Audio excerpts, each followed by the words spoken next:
হাই দোস্ত, মোৰ YouTube channel G Das ব্লগলৈ আপোনালোকক স্বাগতম জনাইছোঁ। আজি এই ভিডিঅ'টোত সাপেখাতি যিখন অভাৰব্ৰিজ, সেই অভাৰব্ৰিজখনৰ বিষয়ে দুই এটা কথা বিতংভাৱে জনাবলৈ চেষ্টা কৰিম আপোনালোকক নিশ্চয়, আৰু তাৰ মাজে মাজে কিছুমান ভিডিঅ' ক্লিপ দেখুৱাবলৈ চেষ্টা কৰিম।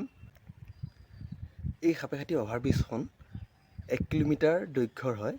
এই গোটেই ব্ৰিজখন পেনেলেৰে তৈয়াৰী হৈছে।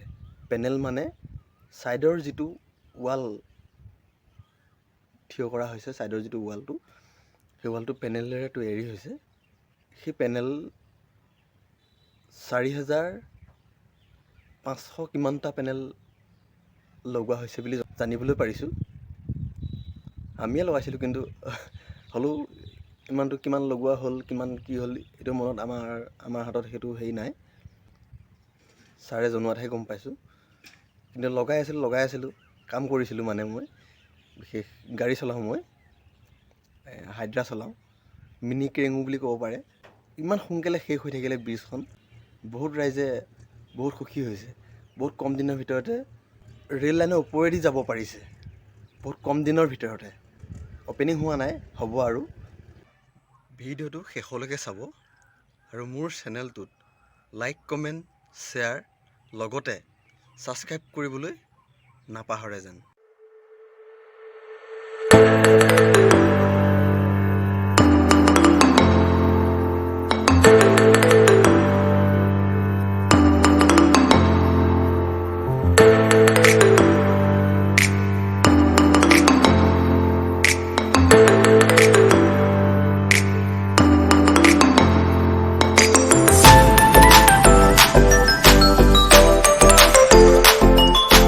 আৰু এয়া হ'ল মই চলাব জনা গাড়ীখন।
এইফালে ওপৰ পাৰ গ'লগৈ, এইফালে লগোৱা নাই যে,